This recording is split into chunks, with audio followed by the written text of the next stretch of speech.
Hi ಎಲ್ರಿಗೂ ನಮಸ್ಕಾರ. ಇವತ್ತು ಬೆಳಗ್ಗೆನೇ ರೆಡಿಯಾಗಿ ನಾನು ಮತ್ತು ನನ್ನ ಫ್ಯಾಮಿಲಿ ದೇವಸ್ಥಾನದ ಕಡೆಗೆ ಹೊರಟ್ವಿ. ಯಾವ ದೇವಸ್ಥಾನ ಅಂತ ಆಲ್ರೆಡಿ ನಿಮಗೆ ಗೊತ್ತಾಗಿರುತ್ತೆ, ಆದರೂ ನಾನು ಇನ್ನೊಂದು ಸಲ ಹೇಳ್ತೀನಿ. ದಕ್ಷಿಣ ಕಾಶಿ ಅಂತಾನೆ ಹೆಸರಾಗಿರುವಂಥ ನಂಜನಗೂಡಿನ ಕಡೆಗೆ ಇವತ್ತು ನನ್ನ ಹಾಗೂ ನನ್ನ ಕುಟುಂಬದ ಪಯಣ. ಕಾರಣ ಏನು ಅನ್ನೋದನ್ನು ಮುಂದೆ ಹೇಳ್ತೀನಿ. ವಿಡಿಯೋನ ಕೊನೆ ತನಕ ನೋಡಿ. ಹಾಗೆ ಇನ್ನು ಯಾರೆಲ್ಲ ನಮ್ಮ ಚಾನಲ್ಗೆ ಸಬ್ಸ್ಕ್ರೈಬ್ ಆಗಿಲ್ವೋ please subscribe to my channel. ಅಂತೂ ಬೆಳಗ್ಗೆ ಬೇಗ ಎದ್ದು ಫ್ಯಾಮಿಲಿ ನಾನು ಎಲ್ಲರೂ ರೆಡಿಯಾಗಿ ನಂಜನಗೂಡು ಸಿಟಿನ ತಲುಪಿ ದೇವಸ್ಥಾನದ ಕಡೆಗೂ ಬಂದಾಯಿತು. ದೇವಸ್ಥಾನದ ಹತ್ರ ಬಂದಮೇಲೆ ಮೊದಲು ಕಾರ್ ಪಾರ್ಕಿಂಗ್ ಮುಗಿಸೋಣ ಅಂತ ಕಾರ್ನ ಪಾರ್ಕ್ ಮಾಡಿ ಬರೋದಕ್ಕೆ ಹೋದ್ವಿ.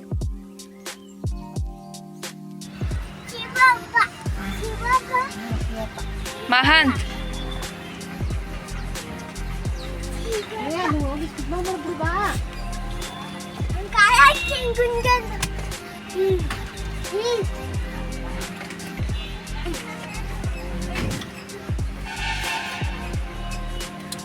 ಹೇಮಂತ್ ಅವರು ಕಾರಿಂದ ಕೆಳಗಡೆ ಇಳಿತಿದ್ದ ಹಾಗೆ ಮಹಾಂತ್ ನಾನು ಕಾರ್ ಓಡಿಸ್ತೀನಿ ಅಂತ ಡ್ರೈವರ್ ಸೀಟಲ್ಲಿ ಕೂತ್ಬಿಟ್ಟಿದ್ದ.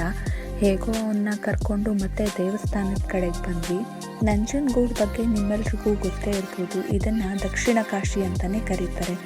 ಇದು ಕಾವೇರಿ ನದಿಯ ಉಪನದಿಯಾಗಿರುವಂತಹ ಕಪಿಲಾ ನದಿಯ ಬಲದಂಡೆಯಲ್ಲಿದೆ. ಹಾಗೆ ಈ ದೇವಸ್ಥಾನ ತುಂಬಾ ದೊಡ್ಡದಾಗಿದೆ. ಆದರೆ ಒಂದು ವಿಶೇಷತೆ ಅಂದರೆ 9 ಅಂತಸ್ತಿನ 120 ಅಡಿ ಎತ್ತರದ ಈ ದೇವಸ್ಥಾನದ ಗೋಪುರ ಮತ್ತು ಅದರ ಒಳಭಾಗವನ್ನು ನಮ್ಮ ಮೈಸೂರು ರಾಜರಾದಂತಹ 3ನೇ ಕೃಷ್ಣರಾಜ ಒಡೆಯರವರ ರಾಣಿ ದೇವರಾಜಮ್ಮಣ್ಣಿ ಅವರು ನಿರ್ಮಿಸಿದ್ದು ಅಂತ ಹೇಳ್ತಾರೆ. ಇಲ್ಲಿ ವರ್ಷಕ್ಕೊಂದ್ಸಲ ದೊಡ್ಡ ಜಾತ್ರೆ ನಡೆಯುತ್ತೆ. ಅವತ್ತು ಇಲ್ಲಿ ತೇರೆಲ್ಲ ಎಳಿತಾರೆ. ತುಂಬ ರಶ್ ಇರುತ್ತೆ, ಸಿಕ್ಕಾಪಟ್ಟೆ ಜನ ಸೇರಿರ್ತಾರೆ. ಸೊ ವರ್ಷಕ್ಕೆ ಒಂದೇ ಸಲ ಆ ಜಾತ್ರೆ ನಡೆಯೋದು. ಅದನ್ನು ದೊಡ್ಡ ಜಾತ್ರೆ ಅಂತಲೇ ಕರೀತಾರೆ. ಓಕೆ, ಇವಾಗ ನಾವು ಬಂದಿದ್ದ ರೀಸನ್ ಏನಂತ ಹೇಳ್ಬಿಡ್ತೀನಿ. ಆ್ಯಕ್ಚುಲಿ ನನ್ನ ಮಹಾಂತದ್ದು ಅರ್ಕೆ ಇತ್ತು, ಅವನಿಗೆ ಮುಡಿ ಕೊಡಿಸ್ಬೇಕಿತ್ತು. ಹಾಗಾಗಿ ನಾವಿವತ್ತು ದೇವಸ್ಥಾನಕ್ಕೆ ಬಂದಿದ್ದು. ಸೊ ಫಸ್ಟು ಮುಡಿ ಕೊಡಿಸ್ಬಿಡೋಣ ಅಂತ ಬಂದ್ವಿ. ಮಗನ ಜೊತೆ ನಾನು ಮುಡಿ ಕೊಡ್ತೀನಿ ಅಂತ ಹೇಮಂತ್ ಅವರು ಹೇಳಿದರು. ಸೊ ಅಳ್ತಾನೇನೋ ಅಂತ ಅಂದ್ಕೊಂಡಿದ್ದೆ, ಮುಡಿ ಕೊಡುವಾಗ ಅಳ್ಬಹುದು ಅಂತ ಅಂದ್ಕೊಂಡಿದ್ದೆ. ಆದರೆ ಅವನಂತೂ ಒಂಚೂರು ಅಳ್ಳಿಲ್ಲ, ತುಂಬ ಸೈಲೆಂಟಾಗಿ ಕೂತಿದ್ದ. ಎಷ್ಟು ಸೈಲೆಂಟಾಗಿ ಕೂತಿದ್ದ ಅಂದರೆ ನೋಡಿ ನನಗೆ ಶಾಕ್ ಆಯಿತು. ಅಳ್ತಾನೆ ಅಂದ್ಕೊಂಡಿದ್ದೆ, ನೋಡಿದ್ರೆ ಇಷ್ಟೊಂದು ಸೈಲೆಂಟಾಗಿ ಕೂತಿದ್ದಾನೆ ಅಂತ. ಅಕ್ಕಪಕ್ಕದಲ್ಲಿ ಸ್ವಲ್ಪ ಇವನಿಗಿಂತ ಚಿಕ್ಕ ಮಕ್ಕಳುಗಳು, ಅಂದರೆ ಮೊದಲನೇ ಮುಡಿಯೆಲ್ಲ ಇರುತ್ತಲ್ಲ, 1 ವರ್ಷದ ಮಕ್ಕಳು, ಆ ಥರ ಚಿಕ್ಕ ಮಕ್ಕಳುಗಳಿದ್ರು. ಅವರೆಲ್ಲ ಮುಡಿ ಕೊಡಿಸ್ಕೊಳ್ಳೋಕ್ಕೆ ಅಳ್ತಾಯಿದ್ರು.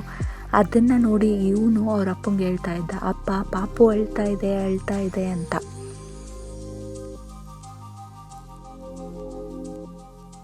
ಮಗ ಸೈಲೆಂಟಾಗಿ ಕೂತಿರೋದಕ್ಕೆ ಇವರು ಖುಷಿಯಾಗಿ, ಹೌದು ಕಣಪ್ಪ, ಆ ಮಕ್ಕಳೆಲ್ಲ ಅಳ್ತಾ ಇದ್ದಾರೆ, ನೀನು ಜಾಣ ಸೈಲೆಂಟಾಗಿ ಕೂತಿದ್ಯಾ, ಕೂತ್ಕೋ ಅಂತ ಕೂತ್ಕೊಂಡಿದ್ರು.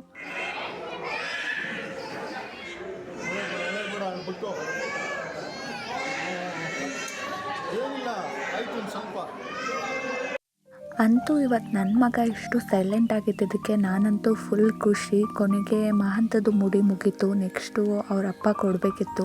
ಸೊ ಹೇಮಂತ್ ಅವ್ರು ಮಾಡಿಸ್ಕೊತಾ ಇದ್ರು. ಆಗಲೂ ಇವನು ಎಲ್ಲೂ ಹೋಗಿಲ್ಲ, ನನ್ನ ಕೈ ಹಿಡ್ಕೊಂಡು ಏನು ಮಾಡ್ತಿದ್ದಾರೆ, ಅವ್ರ ಅಪ್ಪ ಹೇಗೆ ಕೂತಿದ್ದಾರೆ ಅಂತ ನೋಡ್ತಾ ಇದ್ದ.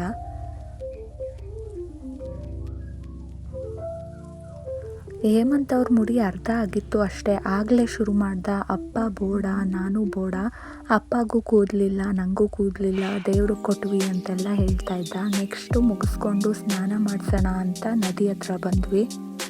ಈ ಥರ ದೇವಸ್ಥಾನಗಳಿಗೆಲ್ಲ ಹೋದಾಗ ಮಹಂತ್ಗೆ ನದಿ ನೀರಲ್ಲಿ ಆಟ ಆಡೋದಂದರೆ ತುಂಬ ಇಷ್ಟ. ಅದಕ್ಕೆ ಸ್ವಲ್ಪ ಹೊತ್ತು ಅವ್ರ ಅಪ್ಪನ ಹತ್ರ ಕೊಟ್ಟೆ.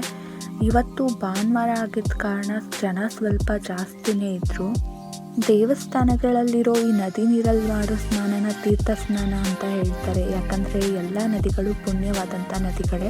ಸ್ನಾನ ಎಲ್ಲ ಮುಗಿಸಿ ಮತ್ತು ಈ ನದಿ ಮುಂದೆ ಇರುವಂತಹ ಬಸವಗಳಿಗೆ ಪೂಜೆ ಮಾಡಿ ಅಲ್ಲಿಂದ ದೇವಸ್ಥಾನದ ಕಡೆಗೆ ಹೊರಟ್ವಿ.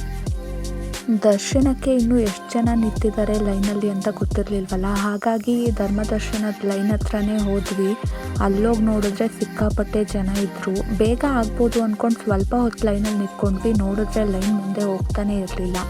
ಆಮೇಲೆ ಸ್ವಲ್ಪ ದೂರ ಬಂದಾದಮೇಲೆ ಇನ್ನು ಮುಂದೆ ಹೋಗೋಕ್ಕಾಗಲ್ಲ ಅಂದ್ಬಿಟ್ಟು ಸ್ಪೆಷಲ್ ಎಂಟ್ರಿ ಟಿಕೆಟ್ ತೊಗೊಂಡು ಸ್ವಲ್ಪ ಬೇಗ ಹೋದ್ವಿ. ದರ್ಶನ ಎಲ್ಲ ಚೆನ್ನಾಗಾಯಿತು.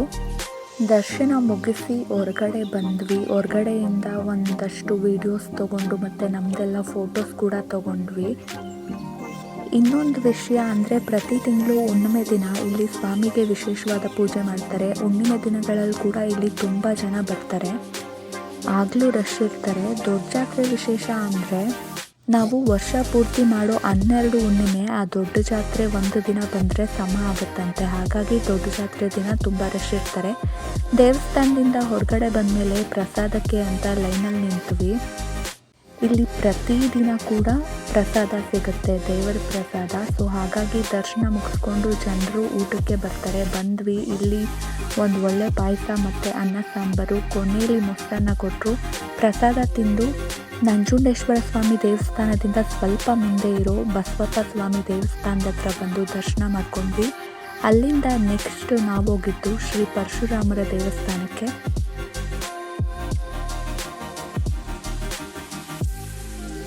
ಸಾಮಾನ್ಯವಾಗಿ ನಂಜನಗೂಡಿಗೆ ಬರುವಂತಹ ಭಕ್ತರೇನಿರ್ತಾರೆ ಅವರು ಈ 2 ದೇವಸ್ಥಾನಗಳಿಗೂ ಬರ್ತಾರೆ. ಭಾನುವಾರ ಆಗಿದ್ದ ಕಾರಣ ಈ ದೇವಸ್ಥಾನದಲ್ಲಿ ನಾನ್ ವೆಜ್ ಮಾಡೋದ್ರಿಂದ ಸ್ವಲ್ಪ ಫಂಕ್ಷನ್ಸು ನಡೀತಾ ಇತ್ತು.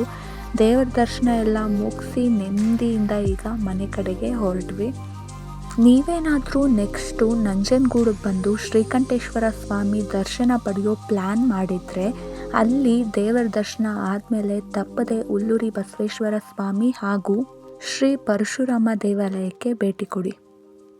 ನಾವು ವಾಪಸ್ಸು ಮನೆಗೆ ಹೋಗ್ತಾ ಕಾರಲ್ಲೂ ಕೂಡ ಮಹಂತದು ಅದೇ ಮಾತು, ಏನು ಅಂತ ಕೇಳಿ.